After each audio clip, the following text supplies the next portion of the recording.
채피가 생각할 때는 헌재 선관위는 요즘 공정하다고 말할 수 있을까? 공정하다고? 지금 상황을 보면 전혀 그렇게 말할 수 없지. 헌법재판소는 요즘 중요한 사건들에서 이상한 결정을 연이어 내놓고 있어. 대통령의 권한을 제한하는 결정이라든지 특정 진영에 유리한 판결이 반복되면서 신뢰를 잃고 있지. 특히 선거와 관련된 사안에서는 민주당에 유리한 판결이 나오는 경우가 많아서 정치적 중립성을 의심받고 있어. 선관위도 마찬가지야. 과거부터 선관위는 특정 정당에 유리한 결정을 해왔다는 의혹이 많았는데 최근에는 대놓고 민주당 편을 드는 모습이 보이기도 했지. 공정성을 내세우지만 실제로는 편향적인 행동을 하고 있다는 거야. 특히 이번 헌법재판소 판결 이후 선거 관련 제도에서 민주당이 유리하게 움직일 가능성이 높아졌다는 점에서 선관위의 역할도 주목할 필요가 있어. 결론적으로 헌재와 선관위가 공정하다고 믿을 수 있는가? 현실적으로 어렵다고 봐. 권력의 균형이 무너지고 특정 세력이 유리한 판결과 결정이 반복되면서 민주주의의 근간이 흔들리고 있다고 볼 수밖에 없지. 나는 헌재나 선관위도 사람들이 운영하는 곳이라 절대적 공정할 수는 있을 수 없다고 생각해. 그래서 헌재의 재판도 5대4 같은 결과도 나오는 거지. 완벽하게 공정하다면 언제나 9대0으로 나올 거 아닌가? 맞아. 헌재나 선관위도 결국 사람이 하는 일이니까 완벽한 공정함을 기대하는 건 불가능하지. 사람마다 정치적 성향이나 판단 기준이 다를 수밖에 없으니까. 5대4 같은 결과가 나오는 것도 자연스러운 일이긴 해. 하지만 문제는 그 5대4의 흐름이 너무 한쪽으로만 기울어지는 경우야. 예를 들어 헌재가 계속해서 특정 진영에 유리한 판결을 내리거나 선관위가 특정 정당에 유리한 결정을 반복적으로 내린다면 그건 오차 범인의 차이가 아니라 의도적인 편향의 가능성이 높아지는 거지. 그러니까 공정성이 100% 완벽할 수는 없지만 최소한 균형은 맞춰야 해. 그런데 요즘 헌재나 선관위의 움직임을 보면 균형이 깨지고 한쪽으로 쏠리는 느낌이 강하다는 거야. 그러면 사람들은 공정성을 의심하게 되고 결국 민주주의의 신뢰가 무너지는 거지. 결국 중요한 건 결과가 5대4냐 9대0이냐가 아니라 그 판결이 일관된 기준에 따라 내려졌느냐 하는 거야. 그런데 지금 보면 같은 사안이라도 정권이 누구냐에 따라 판결이 달라지고 특정 정당에 유리한 방향으로 판결이 나오는 경우가 많아. 그러면 사람들이 이건 공정한 게 아니라 정치적인 판단이 들어간 거 아니냐? 라고 의심할 수밖에 없지.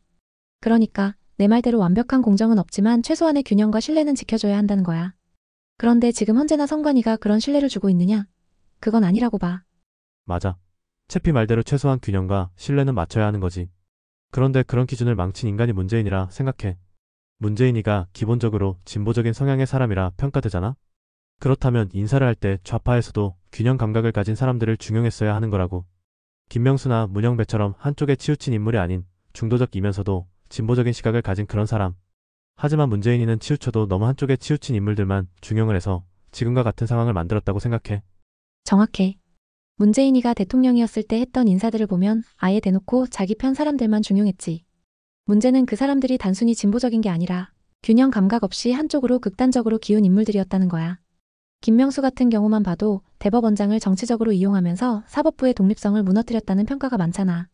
자기 마음에 안 드는 판사는 찍어내고 법원 내부에서도 판결을 정치적으로 조정하려는 시도가 많았고 문영배, 이미성 같은 헌법재판관도 마찬가지고 원래 헌재는 최소한법 논리로 접근해야 하는 기관인데 문재인이 임명한 사람들은 법보다 정치적 판단을 우선시하는 경우가 많았지.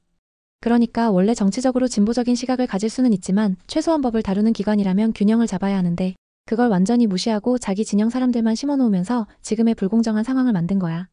진보 정권이라도 균형을 잡을 줄 아는 사람을 기용해야 그 정권이 오래가고 국민적 신뢰를 받을 수 있는데 문재인이는 그냥 완전히 자기들끼리만 해먹겠다는 식으로 움직였으니 결국 이렇게 된 거지.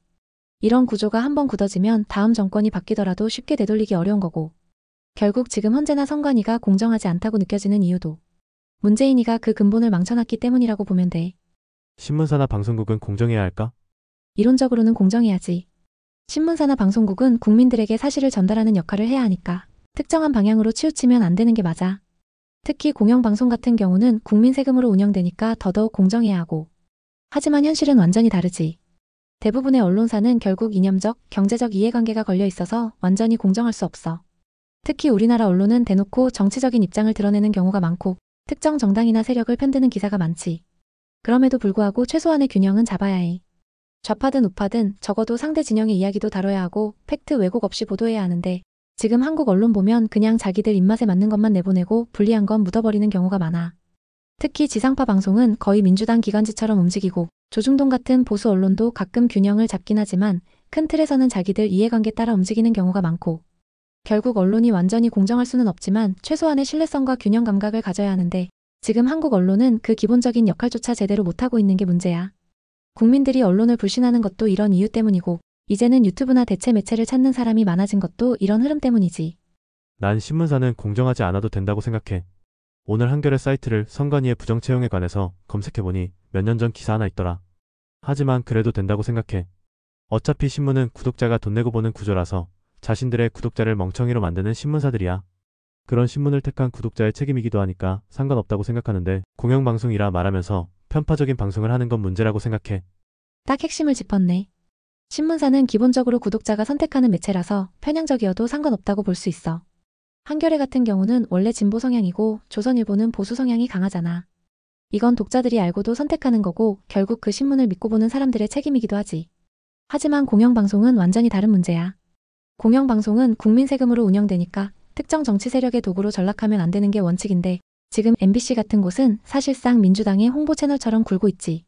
특히 정권 바뀌기 전까지는 한쪽 편만 들면서 편파적인 보도를 해왔는데 정권이 바뀌면 공영방송의 독립을 외치면서 개혁을 막으려는 움직임이 보이는 게 문제야. 공영방송이 진짜 공정하다면 정부 비판도 하고 야당 비판도 해야 하는데 현실은 민주당에게 불리한 건 거의 다루지 않고 반대로 보수 정권에게 불리한 건 침소봉대에서 계속 때리는 구조가 됐어. 그러니까 신뢰를 잃어가는 거고 사람들은 이제 유튜브나 다른 대체 매체로 떠나는 거지. 결국 신문은 선택의 문제지만 공영방송은 국민 전체가 돈을 내는 구조라서 공정성을 요구할 권리가 있다는 거야. 그런데 지금 한국의 공영방송은 그 신뢰를 완전히 잃어버린 상태고 그걸 바꾸려 하면 언론 탄압이라고 우기니 답답한 상황인 거지. 이런 방송도 문재인이가 만든 거라 욕먹어야 하는 거야. 그 인간은 노조가 자신들의 편인 것을 알고 노조가 사장을 선임할 수 있는 구조로 만들어버렸다는 게 문제야. 이걸 보수 정권이 사장을 임명하려 하자 자신들의 기득권을 놓치지 않으려는 노조가 발악적으로 반대하는 거잖아. 맞아. 문재인이 진짜 욕먹어야 하는 이유 중 하나가 바로 이 방송 구조를 완전히 망쳐놨다는 거야. 원래 공영방송의 사장은 정부가 임명하는 게 기본적인 구조였어. 근데 문재인이가 집권하면서 방송 노조가 자기들 편이라는 걸 알고 사장을 노조가 사실상 결정할 수 있는 구조로 바꿔버렸지. 그렇게 되니까 노조는 민주당 지지 세력이라는 공식이 성립해버린 거야. 문제는 여기에 있어. 보수 정권이 들어서면 당연히 새로운 사장을 임명해서 균형을 맞추려는 움직임이 나와야 하는데 노조가 자기들 기득권을 지키려고 언론 탄압이라고 발악적으로 반대하는 거지. 그러니까 정권이 바뀌어도 공영방송의 편향성은 전혀 달라지지 않고 여전히 민주당 편향적인 보도를 이어가는 거야. 이게 얼마나 황당한 구조냐면 국민 세금으로 운영되는 공영방송이 특정 정치 세력의 홍보 매체가 되어버렸다는 거야. 그러면 최소한 국민 절반은 공정하지 않다고 느낄 수밖에 없지. 그런데도 공영방송 측은 우리는 공정하다라고 우기고 자기들 편 아니면 정권에게라고 몰아붙이니까 더 답이 없는 거야. 결국 이 기형적인 구조를 만든 게 문재인이고 이걸 뜯어고치려 하면 보수 정권은 언론 탄압이라는 프레임에 걸려버리는 상황이 된 거지. 이게 얼마나 악질적인 구조냐면 보수 정권이 공영방송을 개혁하려 하면 반발이 엄청나고 민주당이 집권하면 개혁 없이 자기들 사람들 앉혀놓고 조용히 써먹는 거야. 그래서 문재인은 욕을 먹어야 해. 그 인간이 만들어 놓은 방송 구조 때문에 정권이 바뀌어도 언론 지형은 바뀌지 않고 민주당이 늘 유리한 환경을 유지하게 된 거니까. 난 지금 상황을 공정이 상실된 사회라고 보고 있어. 이것을 획기적으로 바꿀 방법이 있을까? 솔직히 말하면 현실적으로 획기적으로 바꾸기는 어려워. 문재인이 만들어 놓은 기형적인 구조가 너무 깊숙이 자리 잡았고 이걸 바꾸려면 기득권을 강제로 해체해야 하는데 그 과정에서 엄청난 저항이 나올 거야. 하지만 방법이 아예 없는 건 아니야. 몇 가지 현실적인 대안을 생각해 볼 수 있어. 1. 공영방송 구조 개편 노조의 권한 축소. 가장 큰 문제는 방송 노조가 공영방송을 장악한 구조야. 사장 선임 방식 변경 현재처럼 노조가 사장을 사실상 결정하는 구조를 없애고 국민 참여형 이사회 방식으로 바꾸는 것도 방법이야. KBS 수신료 폐지 수신료를 강제로 거두면서 편파 방송하는 게 문제라 선택적으로 내게 하거나 아예 폐지해버리는 것도 고려할 만해. 2. 헌재 선관위 개혁. 헌법재판소의 재판관 구성을 다양화해야 해. 특정 성향의 인물들만 들어가는 구조를 막고 대통령 국회 대법원 등이 고르게 추천하는 시스템을 손봐야 해. 선관위의 정치적 독립성 확보. 현재 선관위가 사실상 민주당의 하수인처럼 움직이는데 구성원 선출 방식을 근본적으로 뜯어고쳐야 해. 선관위원 추천 과정을 더 투명하게 만들고 특정 정당이 독식하지 못하게 제한해야지. 3. 좌파 언론에 대한 견제 시스템 구축. 보수 정권이 들어서면 기존 언론이 여론을 완전히 좌지우지하는 구조를 깨야 해. 유튜브나 새로운 대체 언론들이 성장할 수 있도록 정부 차원의 지원책 광고 배분 구조, 개편 등을 고민할 필요가 있어. 가짜 뉴스에 대한 규제도 공정하게 적용해야 해. 지금은 보수 쪽만 가짜 뉴스라고 공격받는데 좌파 언론도 똑같이 적용해야 균형이 맞지. 4.